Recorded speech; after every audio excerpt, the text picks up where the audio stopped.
Olá pessoal, Natanael aqui de novo e hoje daremos continuidade na nossa série de vídeos sobre soluções de problemas em mecânica básica, discutindo hoje problemas de conservação de momento linear. Esses vídeos fazem parte do curso de Física 1 do Instituto de Física da Universidade Federal do Rio de Janeiro e servem como material de apoio para que os alunos melhor compreendam o conteúdo. Discutiremos hoje um problema do livro do Young Friedman, da 14ª edição, capítulo 8, problema 8.91. O problema diz o seguinte: os amigos Beto e Ernesto estão parados em extremidades opostas de um tronco uniforme, flutuando em um lago. O tronco tem 3 metros de extensão e massa de 20 kg. Beto tem massa de 30 kg e Ernesto de 40 kg. Inicialmente, o tronco e os dois amigos estão em repouso em relação à margem. Então, Beto oferece um biscoito a Ernesto, e Ernesto caminha até a extremidade de Beto no tronco para apanhá-lo. Em relação à margem, que distância o tronco se moveu quando Ernesto alcançou Beto? Ignore qualquer força horizontal que a água exerça sobre o tronco e considere que nenhum dos dois amigos cai do tronco. Então aqui eu boto uma figurinha para exemplificar isso, né? Então aqui mais à esquerda eu vou dizer que é o Beto e mais à direita aqui é o Ernesto, tá certo? Eles estão aqui nesse tronco que está flutuando sobre uma água.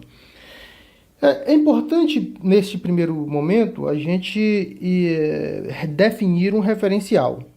Então, por exemplo, o meu referencial é um referencial que está aqui em cima, por exemplo, da extremidade mais à esquerda, certo?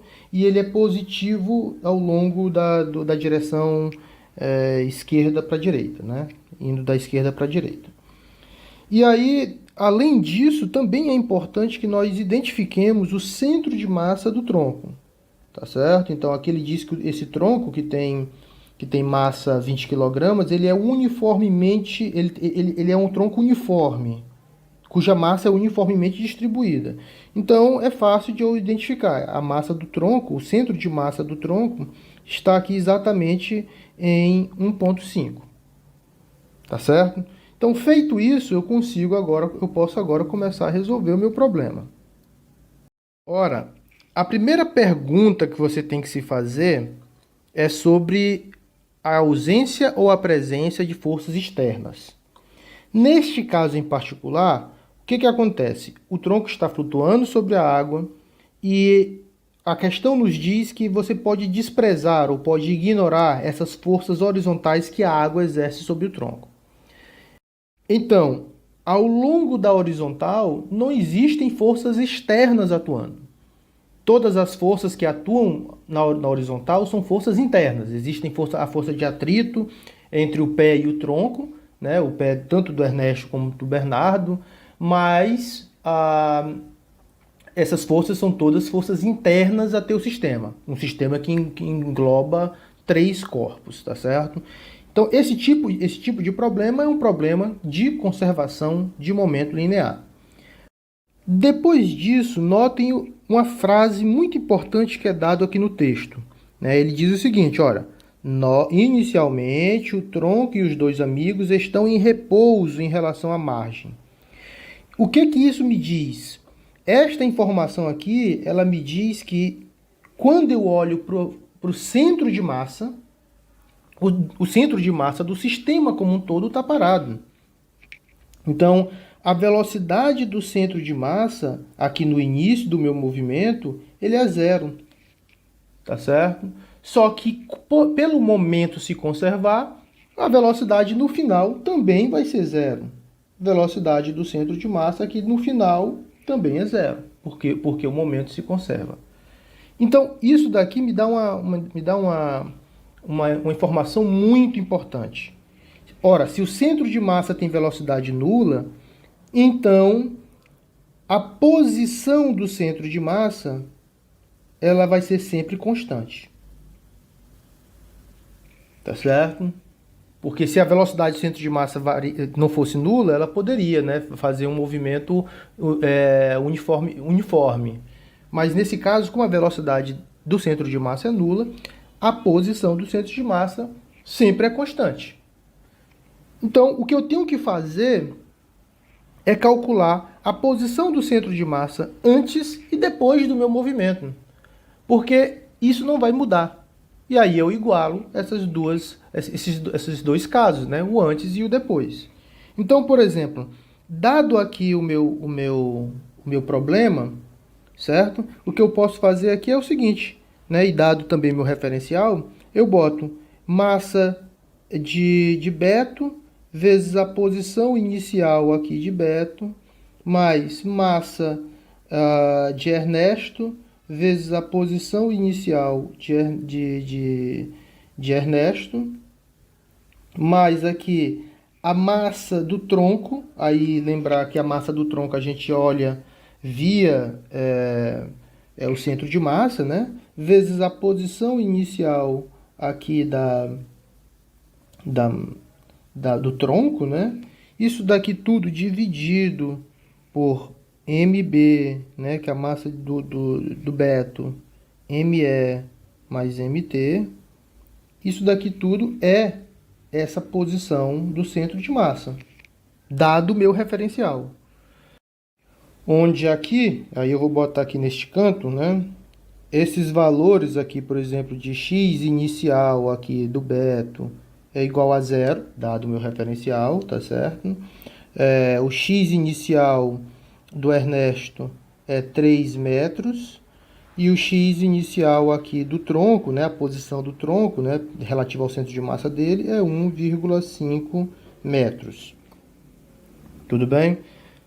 Aí você se pergunta qual é a posição final. Ora, no final do movimento, o que vai acontecer? Por conta do Ernesto ir da direita para a esquerda, em direção ao Beto, é natural que o tronco se mova para a direita, para poder conservar essa posição do centro de massa, né? Em outras palavras, por conservação de momento linear. Então, o natural que aconteça é o seguinte: o tronco como um todo se move aqui para a direita por um valor aqui de x0 que eu não conheço. Tá certo? E ambos, tanto Beto como o Ernesto, estão agora na extremidade mais da esquerda.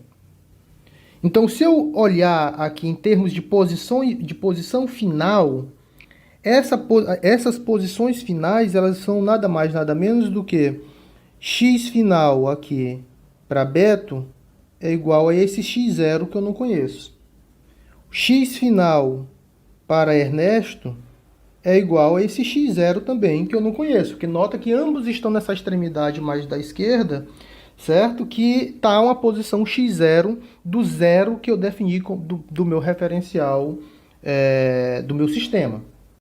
Já a posição do centro de massa do tronco também se move, né? Ela antes estava aqui, veio para essa posição aqui, tá certo? Então, agora a posição do centro de massa do tronco, ela foi deslocada de 1,5 para 1,5 mais x0, certo? Porque o tronco andou x0 para frente. Então, quando eu escrever lá a minha equação aqui para o valor final do tronco, isso daqui vai ser 1,5 mais x0, tá certo? Então, agora eu posso escrever essa minha posição do centro de massa também como função do valor final. Então, das posições finais. Então, isso aqui seria MB x final do B, né, do Beto, mais ME x final de E, mais MT, que é o do tronco, x final do tronco, tudo isso dividido para MB mais ME mais MT, certo? Nota que isso daqui, ambas as equações, tanto essa de cima como essa aqui de baixo, correspondem à posição do centro de massa. Então, eu posso igualar essas duas equações. Além disso, quando eu igualar essas duas equações, como os denominadores são iguais, eles vão se cancelar mutuamente, né? De modo que só fica a igualdade dos dois numeradores, né? Então, vamos aqui escrever essa igualdade. Então, essa igualdade está mostrada aqui embaixo, né? Por meio dessa equação. E notem que todas essas posições nós conhecemos, tá certo? As posições iniciais e finais, as massas também, de modo que a gente pode substituir esses valores, tá certo? E aí eu deixo para vocês mostrarem que, por exemplo, quando vocês substituem esses valores, vocês encontram aqui do lado da esquerda, vocês encontram 3 vezes ME, né? Aqui eu só substituí as posições, não substituí ainda as massas. Enquanto do lado da direita vocês encontram MB mais ME mais MT vezes x0, certo? Vezes x0. De modo que se você conhece as massas, você conhece qual é esse valor de x0. Então esse valor de x0 nada mais é do que 3 vezes ME dividido aqui pela massa total do sistema, que é MB mais ME mais MT, certo? Quando você substitui esses valores, né, eu deixo para vocês mostrarem, vocês encontram um valor aproximadamente 1,33 metros, né? Onde aqui, só para lembrar, que a gente usou aqui o ME como sendo a massa do Ernesto, né? Que é 40 quilogramas. O MB é a massa do Beto, que é 30 quilogramas, e o MT é a massa do tronco, que é igual a 20 quilogramas, certo? Então, eu deixo para vocês mostrarem nessa conta, e esse é o valor que a gente encontra. Então, há um deslocamento de fato para a direita, né, por conta do x. A gente vê isso, né, pelo valor de x0, né, x0 é positivo, então ele se desloca para a direita. E esse deslocamento é de 1,33 metros para compensar essa mudança de posição do Ernesto, né? O Ernesto vai para a esquerda, então o tronco tem que ir para a direita, e o tronco acaba levando os dois também para a direita, de um valor de 1,33, certo? Por conservação de momento linear. Então, é basicamente isso que a questão queria, e até o próximo vídeo. Muito obrigado.